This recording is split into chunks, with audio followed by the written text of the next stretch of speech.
Hello everyone, and today I'll teach you how to charge your Samsung Galaxy Fit 3. First of all, in the box you have to find a cable with a Type-C connector on the end and magnetic connectors on the other end. Now, bring the magnetic connectors close to the bottom of the Samsung Galaxy Fit 3. The bracelet has two contacts that should align with the connectors on the cable.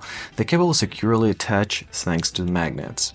Now, plug in the Type-C connector into any Type-C port. It could be a charger, computer, even another phone that supports a reverse charging. Let's do it this way.